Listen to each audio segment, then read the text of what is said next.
Yeah, it's nice to see you. I'm afraid to ask, but we'll probably have to start with the fitness situation. I'll throw a few names at you. I just want to follow up on Josh Sargent. Has he had the surgery yet?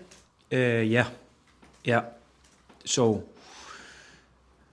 probably 8 weeks from that, and that was, I can't remember if it was Monday or Tuesday, but 8 weeks from that. Obviously, all the indications was it's gone as it would have hoped, the surgical procedure. Yeah. It's all right. So now it's just about some rehab and then nice and easy getting back again. Yeah. Gabe, just to clarify that with Gabe Forsyth, you said after the game 5 to 6 weeks, but that's not surgical route then with him. No, surgery would have been 5-6 months. Right. So 5-6 weeks is because there's be extended a little bit, something in his knee, but it's not torn, or it's nothing more severe than that. But it still takes time for that to settle again, and also it's a little bit of a swollen knee. So the conservative approach is 5 weeks, I would say. Just update on Brad Hills. I know you said he had a slight issue with his back. Whereabouts is he now in terms of his recovery? Back again in training today for the first time in a couple of weeks. Would that sort of suggest a little bit too early to come to your thoughts for Saturday, or it just depends? It is because he's, of course, I think it's 2.5-3 weeks now, so that would be a little bit too early for him. I don't think he's match fit, but he hopefully can give us other options after the break. What about Onel Hernandez? Is this too soon from this weekend? Is he back in training? Yeah, he was on grass today.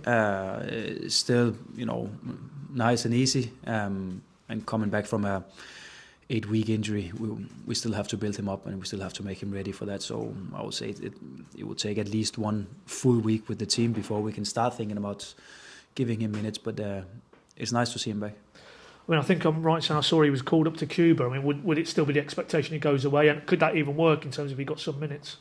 I think that's difficult for us to say now. I think if we don't select him for the match on Saturday, which I don't think we will, then I think it'll be unlikely for him to go away. But it's something we decide within the next couple of days. Okay. Just taking it back to Wednesday night. Any of those lads coming out of that game? Anything fitness-wise, concern-wise, going into Saturday? Fastnacht had a little knock to his knee and had a swollen knee, so he was not in the session today. Hopefully he can be tomorrow, but we have to wait and see, and I think that was the only one. Just with Nunes and Gunn, is the expectation West Brom the other side in international break? If all went to plan between now and then, they could come into your thoughts? Yeah, I think for Angus, West Brom is realistic. We still have to see how he reacts to training on the pitch. I think with Marcelino, I think there's a possibility that it can be for that game.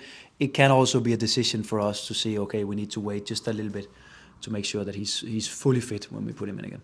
And just the only one I wanted to throw at you was Kenny. We know he got the 3-game ban and that is up this weekend, but has there been anything from the club, from the FA, about the additional charge yet? Have you had any confirmation? Would you like to share that? It's one more. Is it? Yeah. So that's going to be the West Brom game. Yeah. I don't want to get you in trouble, so I'm not going to ask for your thoughts on that, but it is what it is. You've got to deal with it. Yeah, apparently he gets suspended for having a booking. For having a booking? Or making a tackle, there's a booking worth, so... Yeah, okay, we'll leave that one there, yeah. Talking of midfielders, Longy, could he go again? I must confess, I was a bit surprised when I checked back this morning. He actually played the full 90, didn't he, Wednesday? Off the back of 75 at Cardiff. Yeah. For a player who's not kicked a ball. Yeah. It's not ideal, and it's not an ideal situation that we are in.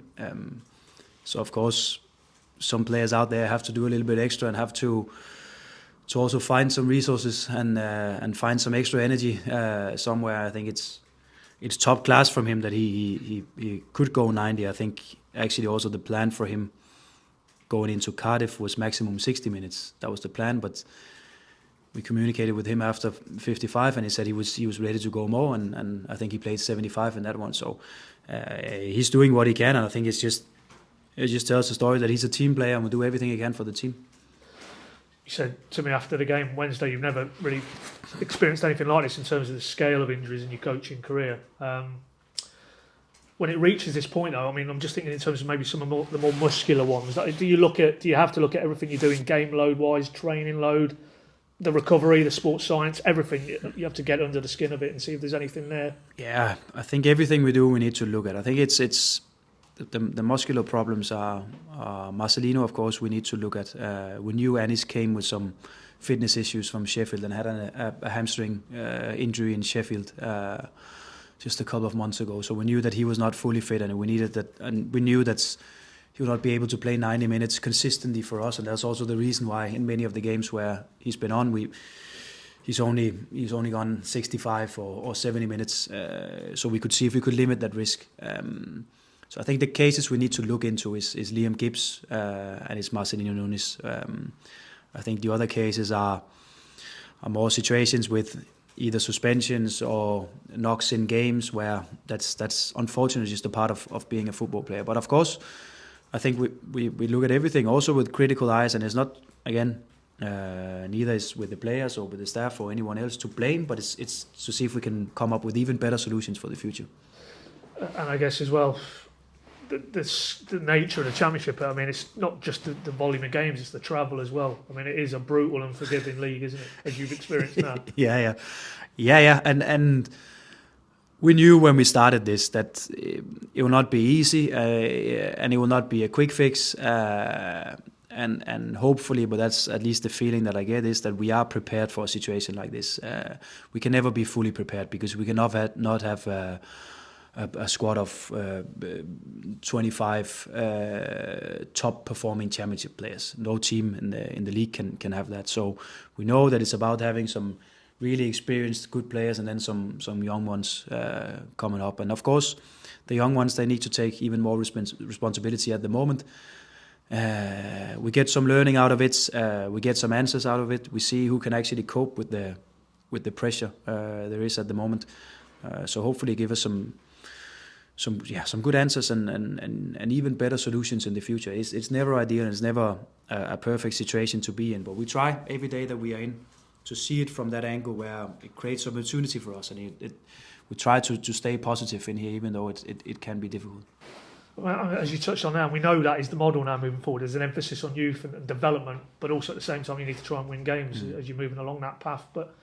And in this spell now, it's been underlined. You look at the bench you had midweek, how young it was. Take one or two out, Fashnacht and Hanley. So you've not got a huge amount of room for manoeuvre in terms of your team selection. But do you feel now these last few games maybe it's just tipped too far towards too many young players? As much as you say they need to step up and take responsibility. Yeah. Because you cannot do what we try to do here overnight. And I think actually what we managed to do was to find that right balance just before the previous national break, where I think we got into some very, very good performances. There was a good balance in the team between experience and young players.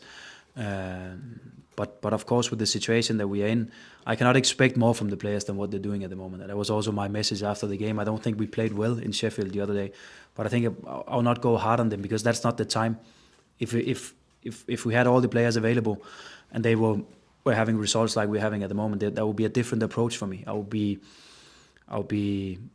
critical in another way with the performance of the players, but it's not the time to do that at the moment. It's the time for us to stick even more together and to support each other even more. And then we know it's going to be another difficult one on Saturday, and we know we don't have any new players available or any other players coming back from injuries. It will be the same team that have to go over again and have to do it one more time in what is it, 7 days. So it's going to be tough, but we try all that we can every day to see if we can build that a little bit positivity around the group and see if we can come up with some good solutions and support the players best way. And to be fair, I mean, you said it again after the game, that the ebb and flow of the Championship, you win 2 or 3 on a spin, the picture can change dramatically, but it can equally go the other way. And the reality is, these 2 away games you've lost, but before that it was 7 unbeaten. Yes, maybe too many draws for your liking, but you have to reiterate that many of the underlying traits were on the right path. We have to look at that, and I painted a picture for the players today with some. I'm not a master in drawing, but sometimes I do just to paint a picture for the boys, which is sometimes a little bit more easy. just to say that we cannot be too affected by the emotions going on in football. We cannot be too affected when we meet in the building every day. We need to stay on a consistent level, both with the emotions but also the performance. And now they know me a little bit better, and it's not because we win 4-0 home against Hull that I'm celebrating for 24 hours. That's the hard part about being a coach in this league. It takes 10 minutes and then we're on to the next one. And that's the same when we lose a game. We need to focus on, okay, what can we actually do better? So I don't show up every day affected by either a win or loss. And the same with the players. So that we try to highlight. I try to illustrate it this morning for the players. And I think actually there's a good vibe at the moment. And I think what we see also is that someone that we didn't expect to take responsibility this season is actually trying to do. And then hopefully when we are back in what is it, end of November, and more of the players are coming back from injuries, we are in a position where hopefully we can overcome a difficult period at the moment, and it creates an even better foundation for the future. I thought it was really interesting what you said Tuesday night after the game. You said that maybe this group needs some extra support, maybe some clarification on how they do things, and just to push you on that. I mean, is that the game pictures? Is that how you build the play? Do you think maybe in this spell you've just gone a little bit away from your key principles in terms of clarification? Yeah, no, I actually think that was why I was so disappointed after the game in Cardiff, because I think 80% of it was so good. And with a completely new midfield and so many changes in the team, I think we really did well in that game. And that was why it was so disappointing to leave from Wales with 0 points. I think Sheffield was different, and I think we could also see that on the backside of the Cardiff game, with the injuries still and with the energy in the group, they were to the limit. Several of the players, we could also see that performance-wise. But I think for me, it's so easy to go down that road where I'm just emotional and I'm just screaming, shouting at the players that they're not doing well enough. But that's not the case at the moment. I see players, they try everything, they invest everything they have. They just we spoke about Lungi, wanna be and play a little bit extra, even though he knows there's a big risk of also injuries for him back again. Where I only see players at the moment where they fully commit to everything we do, and they support each other, and that's what also makes me positive, also especially for the future. Well, I did want to ask you about the second goal you conceded midweek, only in the sense that you could see the parallels with Borough's equaliser here the week before. A defensive free kick diagonal to the back post, and the other night Cordoba's jumping with two players, and then the Borough one that Conway's unmarked. Is that something that concerns you, defensive set pieces? No, not really, because I actually think it's been a part of the game where we have been really, really strong so far this season. I think I count one conceded goal after a corner kick away against Derby. Yeah, thanks. You have a better memory than me. Yeah, exactly, and I think that's quite solid. Then of course we saw the Middlesbrough game and the goal they scored, which was not ideal for us that the player back on the back post had so much space, and it was a little bit the case against in Sheffield, even though I think there was a couple of players involved in the situation that could have done better. But what I tried to also highlight for the players again this morning is that on every goal it's so easy to highlight that single mistake that's obvious for everyone. But leading to that, there's 4, 5, 6 mistakes where we can deal with it better. We can solve the situation better. And that's the approach we take, and also the approach when I talk to you guys. You will never hear me blaming one player. You will never hear me blame a striker for not scoring on a penalty or a goalkeeper for missing a save, because that's a part of football. But the way that we approach it is that we need to see from a collective point of view, what can we actually do better? And there's many situations, both on the first goal, where we have to do better before the ball is in our box. And there's many situations with the free kick they scored from Tuesday night again, where we simply have to do better before we commit a foul and before we have to defend that situation. And that's what we can train. You've anticipated my next question there. I was going to ask you about George Long, only in the sense of, because you've made it quite clear, you've reiterated it there again, that's between you and him, those type of conversations. But externally, can you understand maybe in a side who are conceding too many goals, that focus on his performances? Yeah, I can, because it's of course it's obvious, and I think George is a fair play to him. He also raised his arm this morning and said, "Yeah, it's my mistake," which I think is exactly the kind of environment that we try to build here, where everything we do with each other, we can go open and honest to each other, and we can say, yes, this is my mistake, yes, I should have done better. But it's just to paint the picture. There's so many things, also from a coaching perspective, that can be done better in a situation like that. So it's never important for me to go down to individuals and say it's only because of this or it's only because of that. It's a collective approach, and that's in everything we do here. I fully understand why some can be frustrated. I fully understand that when you travel so many hours to Sheffield on a Tuesday night and you see the team perform like that they're not fully satisfied with that. That's completely understandable from my side. But we work in a little bit different way than that, where the emotions cannot take over and the emotions cannot be a part of the way that we prepare or the way that we analyze or the way that we give feedback to each other. Maybe on a similar theme, the top end of the pitch. Obviously now Anti's had to step into some big shoes. And you said after the Cardiff game, maybe he just needs that goal, give him that extra shot of confidence, because he's obviously been asked to take on a lot more responsibility leading the line.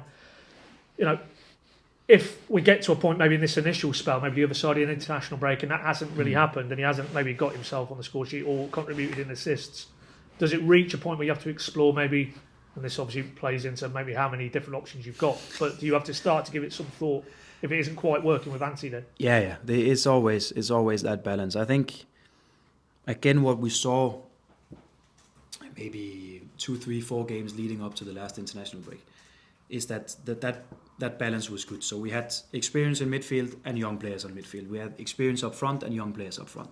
And the same in the back, which gave us that good balance in the team, where there was some guys that was ready to take responsibility in the tough moments of the game, and they were also there to dictate the game when everything was good for us. At the moment, we need that.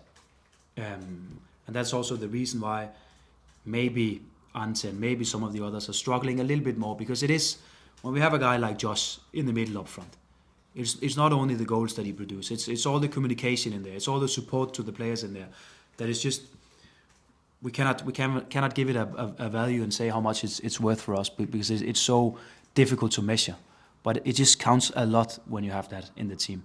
So every young player needs that next to them or close to them, and also Ante. But of course, end of the day, we need to find out what's his best position, and is it better for him sometimes to come on as a sub where there's a little bit more space and the defense is a little bit more tired. We have to, of course, explore all the options. But for the moment, it's not because we swim in strikers or attackers that we could just select from everywhere we want. We have to make it work with the guys that are available. Just wanted you to clear up on the striker front, Ken Abo's status, because he was back here playing, I think, against Norwich in the Premier International Cup. Yeah. But he's not an option, is he?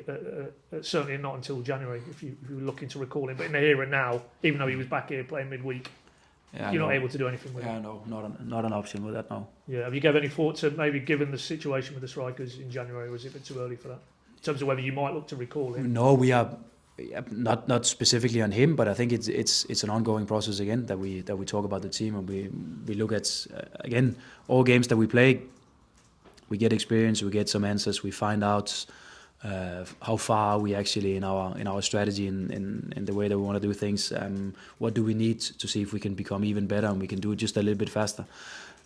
So it's ongoing for us, and we discuss it every week if we have to do something in January. But it's not like, even though I know there's a new ownership, it's not like we just have unlimited funds and resources and can just go out and buy and pick and select whatever we want. We have to stay realistic and also true to the strategy here, that we need to create some space for some of the younger players. So I appreciate the questions, and I also appreciate the support that we get, but also still the patience in what we're doing. Just a couple more if I can on the game Saturday, Bristol. Stylistically, how do you feel that's going to match up? Yeah, I'm a little bit split, because I think again, going back to where we were a couple of weeks ago, I think what we faced against Sheffield could actually have been very good for us.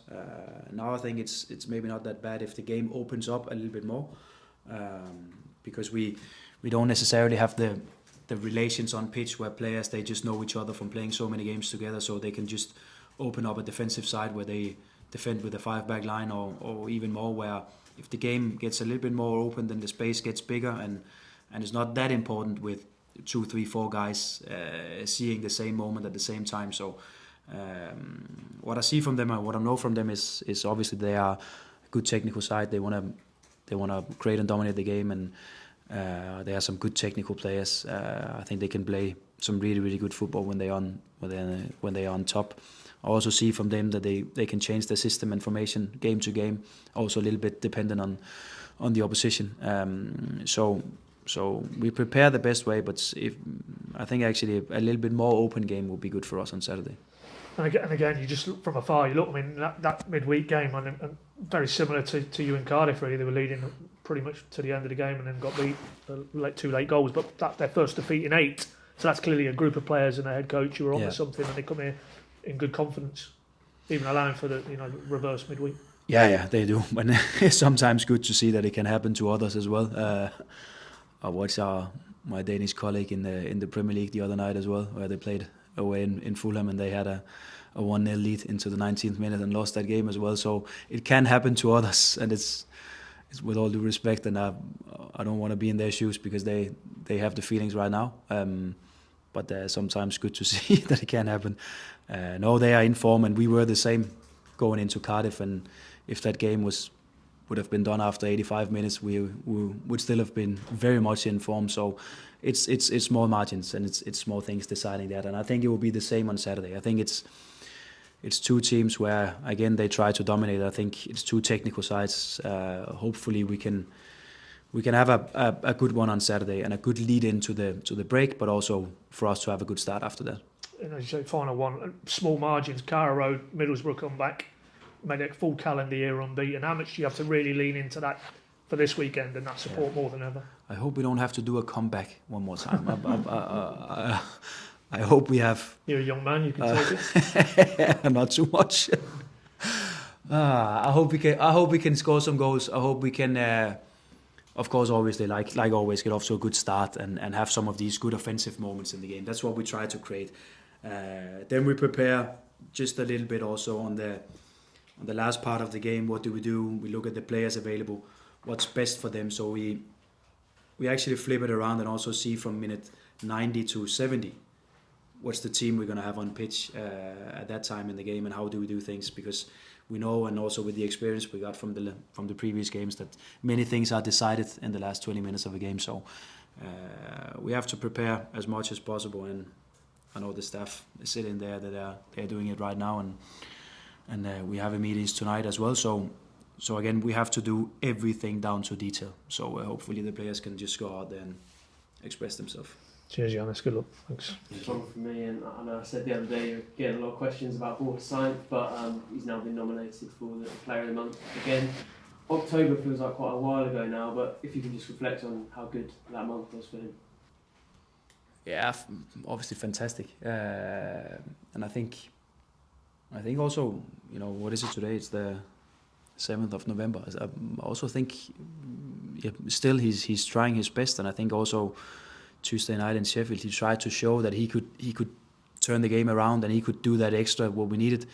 Maybe a little bit too much in some occasions, but at least he tried, and he took some initiative out there. And I think he's also trying what we spoke about a couple of weeks ago, trying to take the steps into becoming a more leader on the pitch, and especially a guy that we can rely on game to game. So it's not too much up and down with him, but it's consistent in performance and how he can impact the games. And I think that's maybe where you have taken the biggest step so far this season, that he's consistent and he can consistently go for 90 minutes, which is really, really impressive. Thanks, Johannes. Okay, thanks, chaps.